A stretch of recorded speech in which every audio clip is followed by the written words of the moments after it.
अगर आप चाहते हैं कि उत्तम दिशा स्वादिष्ट यूट्यूब चैनल का ऑडियो वीडियो सबसे पहले आप तक पहुंचे तो हमारे चैनल को सब्सक्राइब करें और घंटी के निशान को अवश्य दबाएं, लाइक करें, वीडियो को ज़्यादा से ज़्यादा शेयर करें और कमेंट करना ना भूलें। धन्यवाद। कैसे आना हुआ? बोले प्रभु भैया आपको बुला रहे हैं युधिष्ठिर महाराज।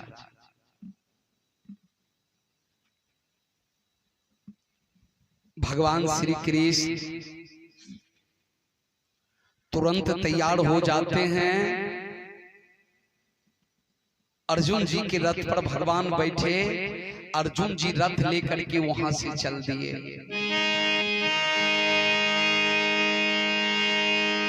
रथ लेकर के भगवान को रथ पर बैठा करके भगवान श्री कृष्ण को अपने आश्रम पर ले आया। बोले हे युधिष्ठिर तुम किस लिए बुलाए हो मुझे?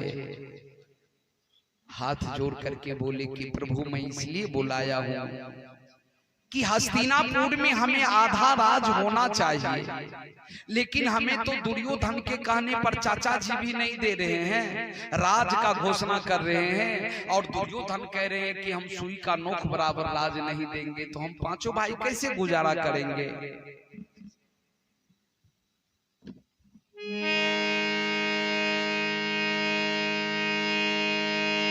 आप ही बोलिए प्रभु हमारा गुजारा कैसे होगा?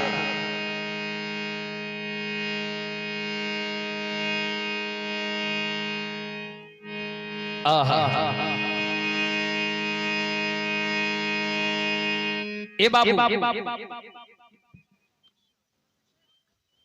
बोले प्रभु आप भी बताइए मेरा गुजारा कैसे होगा? आप जाकर के धृतराष्ट्र महाराज से कहिए आपके कहने पर जरूर हमें आधा राज दे देंगे।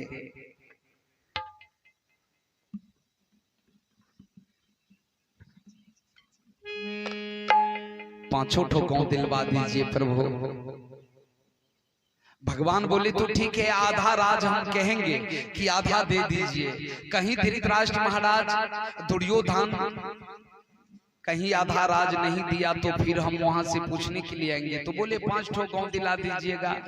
भगवान बोले तो ठीक है। तुरंत खबर भेज दिया हस्तिनापुर। भीष्म पितामह जाने कि कृष्ण आ रहे हैं। भीष्म पितामह जा करके धृतराष्ट्र से बोले कि धृतराष्ट्र बोले हाँ दादाजी।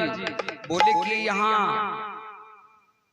कृष्ण आ रहे, कृष्ण वर में है, जो बोलेगा तुम सुनना, जो तुमको उचित लगेगा वो कहना। बोले जो उचित लगेगा वो तुम कहना, लेकिन कृष्ण को मान सम्मान में कमी नहीं होना चाहिए। बोले ठीक है। पूरे नगर को सजवा दिया, पूरे नगर सजा दिया। भगवान श्री कृष्ण रथ पर बैठे और भगवान श्री कृष्ण रथ लेकर के चल दिए।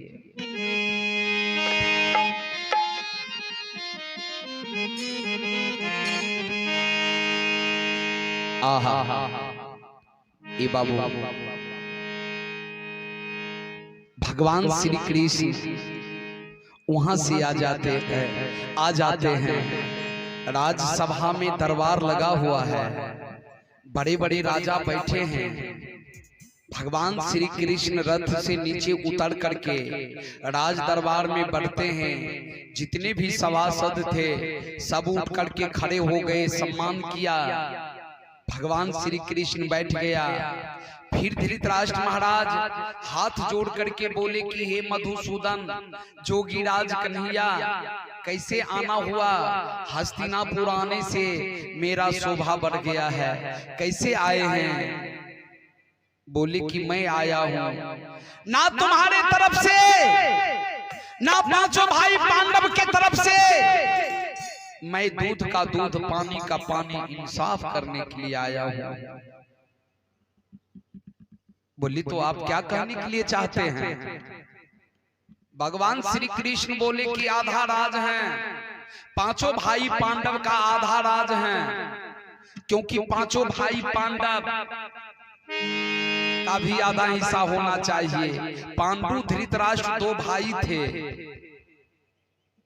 अभी यहाँ का राजा हस्तिनापुर का राजा अभी धृतराष्ट्र हैं।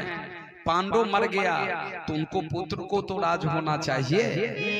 भगवान बोले देना है तो आधा दो, उसमें भी ना बाधा हो। देना है तो आधा दो, उसमें भी ना बाधा हो। दुर्योधन तुरंत उठ करके खड़े हो गए, बोले आधा की बात कर रहे हैं, मैं सुई का नोक बराबर राज नहीं दूंगा। भगवान बोले तो ठीक है, अगर आधा नहीं दीजिएगा तो दे दो केवल 5 ग्राम, रख लो अपना धरती तमाम। 5 ठो गांव दे दो, उसी में 5 भाई गुजर कर लेंगे। बोले 5 गांव की बात कर रहे हैं, मैं सुई का नोक बराबर राज नहीं दूंगा। गाय चराते हैं, रास रचाते हैं, मुरली बजाते हैं, पंचीती करने के लिए आ गए हैं। मैं सुई का नोक बराबर राज नहीं दूंगा। भगवान श्री कृष्ण बोले दुर्योधन आवे काल विनाशे बुद्धि, तुम्हारे ऊपर काल आ गया, इसलिए तुम्हारा बुद्धि विवेक कर्म विपरीत हो गया। सोच समझ रे नादान, भगवान कहते हैं ए दुर्योधन सोच समझ रे नादान, बुलबुल पानी का 2 दिन में मिट जाए नशा जवानी का। सोच समझ रे नादान, बुलबुल पानी का 2 दिन में मिट जाए नशा जवानी का। ये तन है ये कैसे पानी में बतासा जैसे, ये तन है ये कैसे पानी में बतासा जैसे। वो चमक के मारी पड़ेगी प्राण बचेगा कैसे। मत करना अभिमान गुमान रे बेईमान, वो मत करना अभिमान जोबन जवानी का 2 दिन में मिट जाए नशा जवानी का।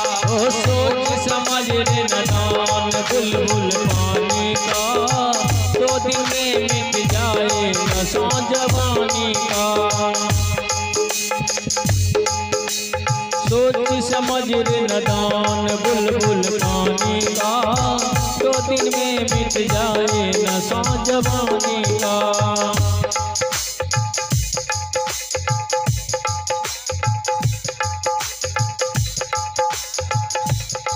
सोच समझ रे नादान, बुलबुल पानी का 2 दिन में मिट जाए नशा जवानी का। सोच समझ रे नादान,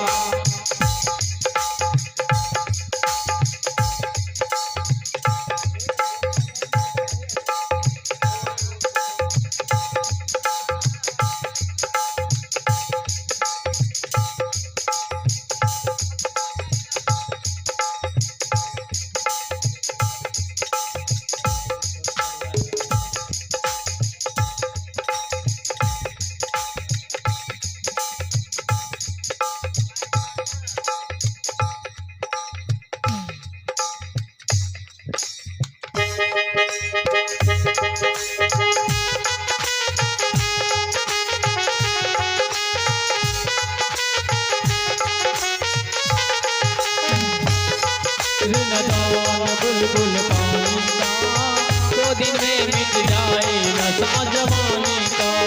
2 दिन में मिट जाए नशा जवानी का। 2 दिन में मिट जाए नशा जवानी का।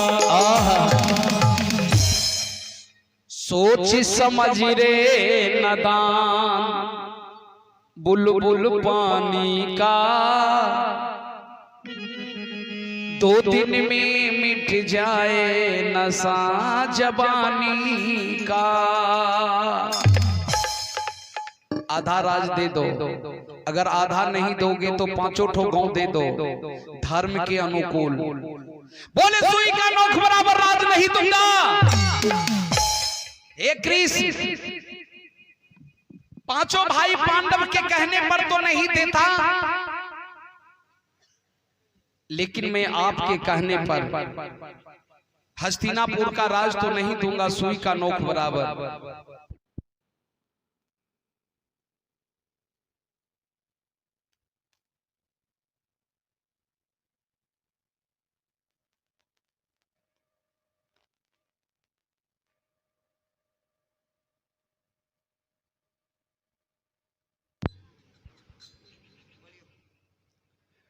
Hello hello hello hello hello hello, मैं इंद्रप्रस्थ का राज दे रहा हूं अपना। इंद्रप्रस्थ में जाकर के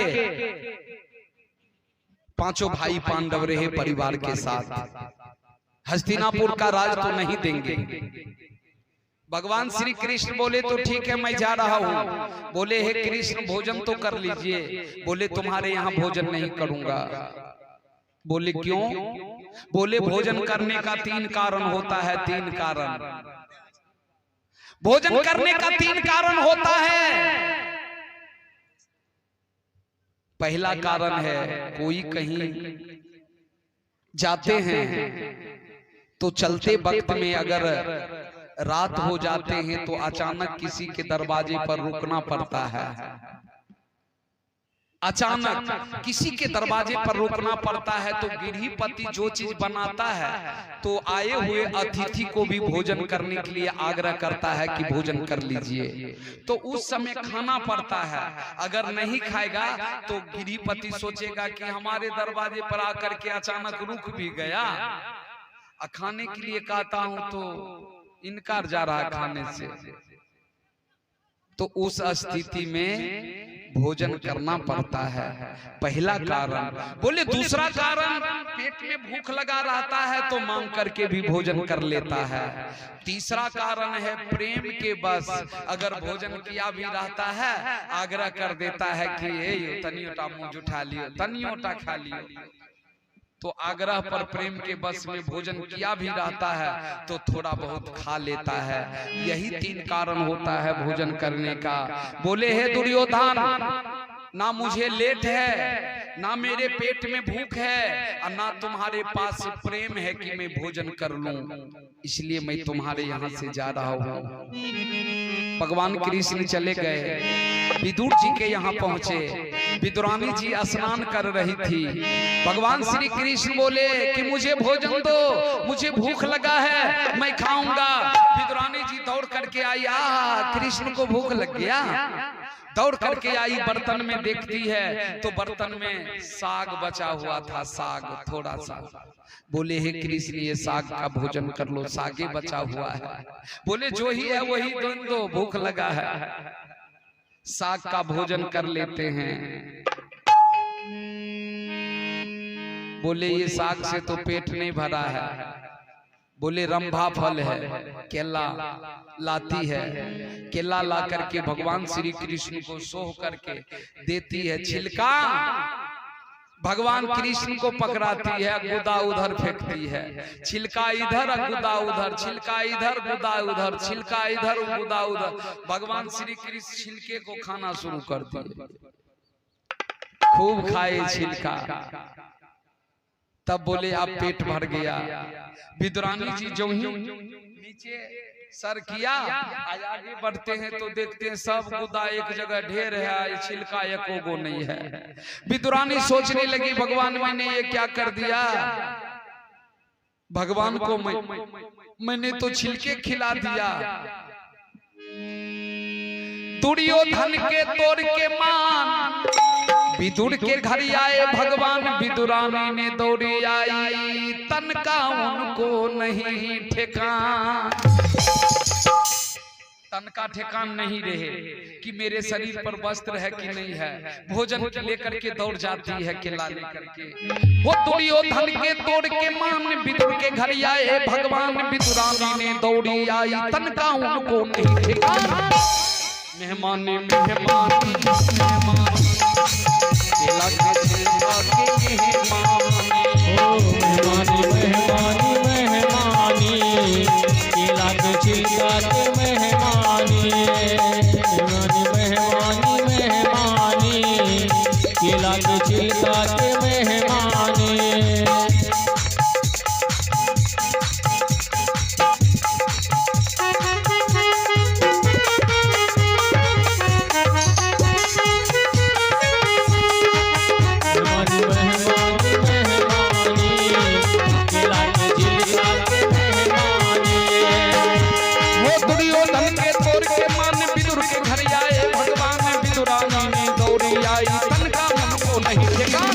मेहमान मेहमान मेहमान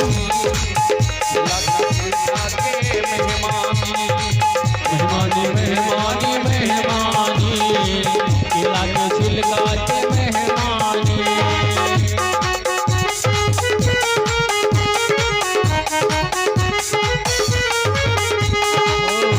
मेहमानी मेहमानी मेहमानी केला के छिलका के मेहमानी। मेहमान मेहमान केला के छिलका के मेहमान। उसी दिन से केला का छिलका का मायन हो गया। कैसे केला का छिलका का मायन कैसे हुआ? भगवान केले का छिलका खा करके खुश हो गया। केले का छिलका खा करके भगवान खुश हो गया।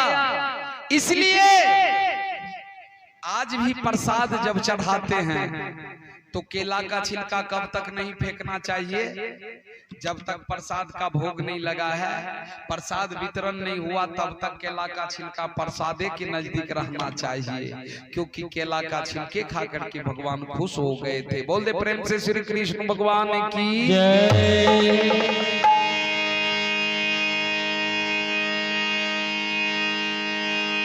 भगवान कृष्ण वहां से चले, पांचों भाई पांडव के पास पहुंच गया। पांचों भाई पांडव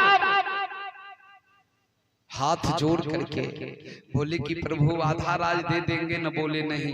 बोले प्रभु तो पांचों ठो गांव? बोले नहीं।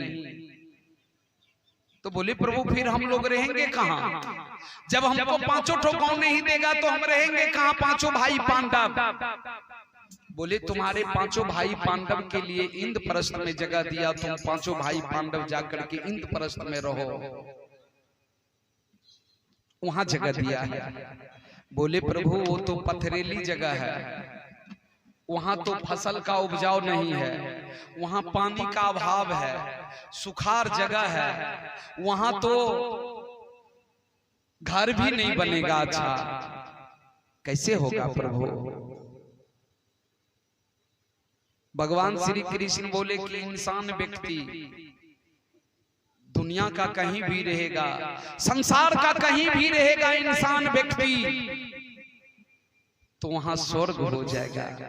कमल का फूल कीचड़ में पैदाइश होता है, जल में उनका रहन सहन है, कीचड़ में उनका जन्म है, कीचड़े में रहता है। जब सूरज का प्रकाश पड़ता है तो वो फूल के खिल जाता है, देखने में बहुत सुंदर लगता है। ठीक उसी प्रकार से इंसान व्यक्ति संसार के कहीं भी रहेगा तो कमल के फूल के तरह खिलता रहेगा। प्रेम से बोल दे श्री कृष्ण भगवान की जय।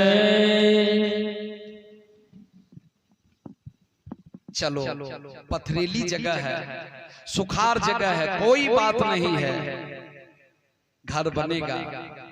भगवान श्री कृष्ण पांचों भाई पांडव को लेकर के इंद्रप्रस्थ पहुंच गए। इंद्रप्रस्थ जो ही भगवान आते हैं लेकर के, देखता है ये तो सुखार जगह है, यहाँ सही में घर बनने का कोई विधि व्यवस्था नहीं है। भगवान बोले यहाँ तो सही में घर बनने का कोई विधि व्यवस्था नहीं है, अब कैसे होगा?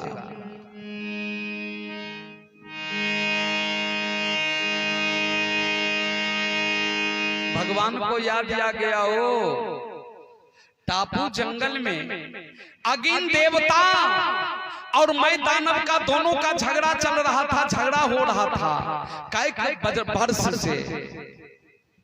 अगिन देवता टापू जंगल को जलाने के लिए चाहता था, आग लगा देते थे और मैं दानव इंद्र को खुश करके बारिश बरसा देते थे।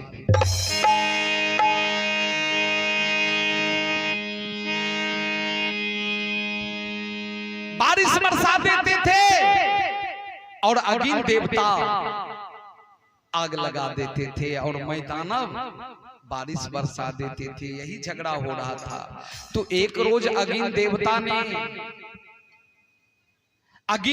ने भगवान श्री कृष्ण से सहायता मांगने के लिए गया कि हे प्रभु मुझे सहायता कीजिए। बोले कौन सा सहायता करूं? बोले कि प्रभु मुझे यही सहायता कीजिए, हे भगवान मुझे यही सहायता कीजिए कि मैं टापू जंगल को जलाने के लिए चाहता हूं, मैं दानव बारिश बरसा देता है। भगवान श्री कृष्ण अगिन देवता के कहने पर टापू जंगल में सेना सजा करके आया, नाकाबंदी कर दिया, आग लगा दिया। मैं दानव सोचने लगा कि अब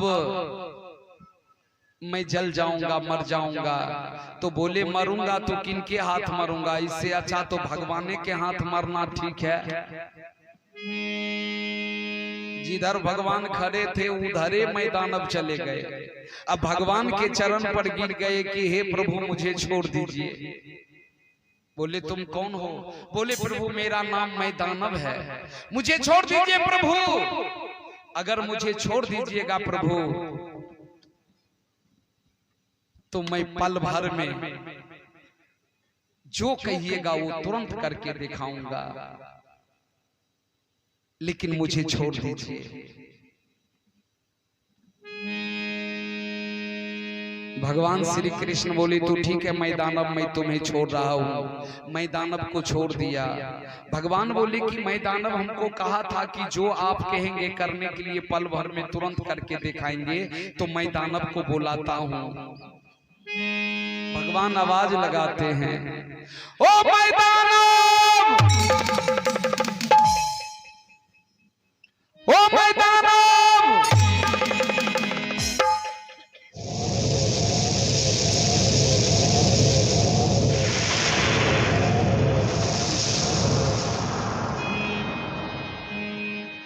आवाज पड़ी जब कानों में,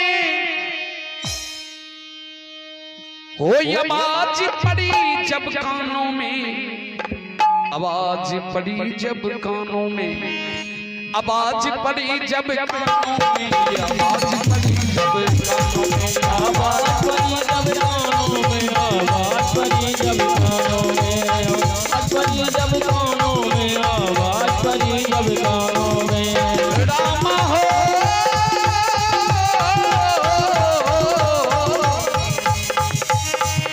आवाज पड़ी जब कानों में, आवाज पड़ी जब कानों में, आवाज पड़ी जब कानों में, आवाज पड़ी जब कानों में।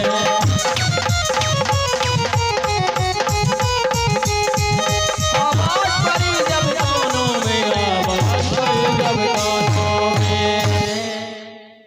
भगवान के कानों में आवाज पड़ते ही, मैं दानव के कानों में आवाज पड़ते ही मैं दानव दौड़ पड़े और भगवान के चरण पर गिर गए। चरण गए यकुला, भगवान के चरण पर गिर गया। बोले प्रभु मुझे किस लिए बुलाए हैं? भगवान काम बताइए। भगवान श्री कृष्ण बोले कि हे मैं दानव, इंद्रप्रस्थ में ऐसा घर बना दो सुंदर, जो घर आज तक किसी का ना बना हो, ऐसा सुंदर घर बनना चाहिए। बोले प्रभु मैं तो तरह तरह डिजाइन का घर बनाने के लिए जानता हूं, लेकिन पसंद तो आप ही न कीजिएगा। तो बोले ठीक है बनाओ। बनाना शुरू किया। बनाते हैं, भगवान बोले कि ये डिजाइन का घर ठीक नहीं है, तोड़ देते हैं, बनाते हैं तोड़ देते हैं, बनाते हैं तोड़ देते हैं। इसी तरह से बनाते जाते हैं तोड़ते जाते हैं, बनाते जा रहे हैं तोड़ते जा रहे हैं, बनाते जा रहे हैं तोड़ते जा रहे हैं, बनाते जा रहे हैं तोड़ते जा रहे हैं। एक ऐसा डिजाइन का घर बनाया, एक ऐसा डिजाइन का घर बनाया जहाँ पानी था तो देखने में लगता था कि यहाँ सूखा जगह है, और जहाँ सूखा जगह था तो वहाँ देखने में लगता था कि यहाँ पानी है।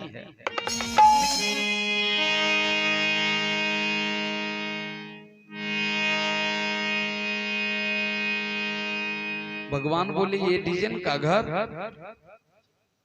ये तो बहुत सुंदर घर है। बोले हाँ प्रभु, जहाँ पानी है देखने में लगेगा सूखा जगह है, और जहाँ सूखा जगह है तो वहां देखने में लगेगा पानी है। जहां दीवार है तो देखने में लगेगा कि यहाँ गेट है, और जहां गेट है तो वहां देखने में लगेगा कि यहाँ दीवार है। इस घर का बनावट इसी तरह से है। घर के अंदर ही अंदर किचन बाथरूम सारा चीज का व्यवस्था है। भगवान बोले ये घर तो बहुत सुंदर है।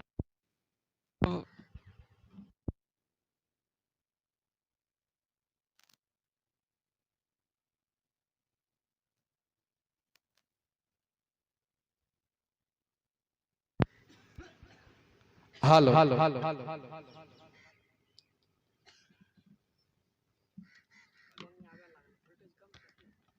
मैदानव बोले कि प्रभु इस घर का नाम है माया महल, माया महल।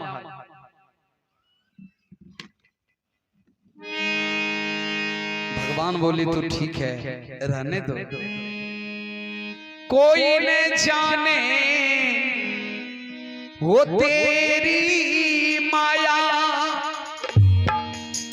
बदले रंग हजार, अजब तेरी कारीगर करतार, अजब कारीगर करतार, अजब तेरे कारीगर करतार।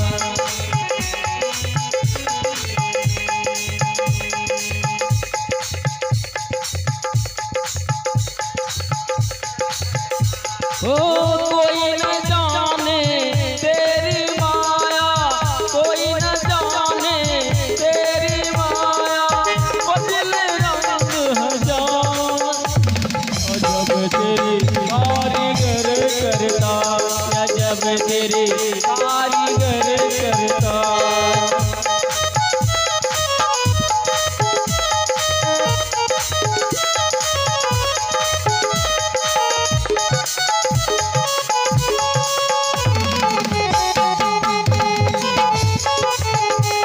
अजब तेरी कारीगर करतार, अजब तेरी कारीगर करतार। ओ अजब तेरी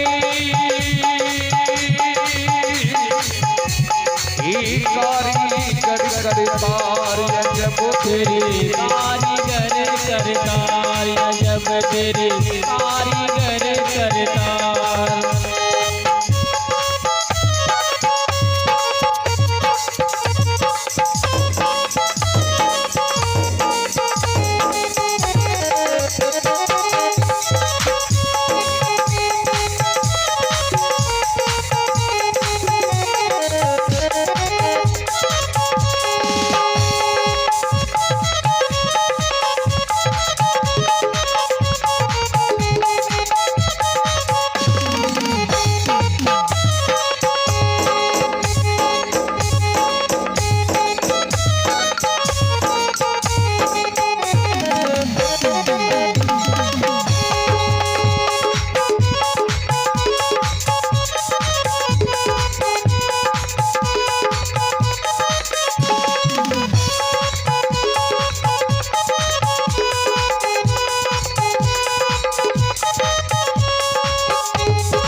करता, अजब तेरे कारीगर करता, अजब तेरे कारीगर करता, अजब तेरे कारीगर करता। कोई न जाने तेरी माया, बदले रंग हजार, अजब तेरी कारीगर करता। ए बाबू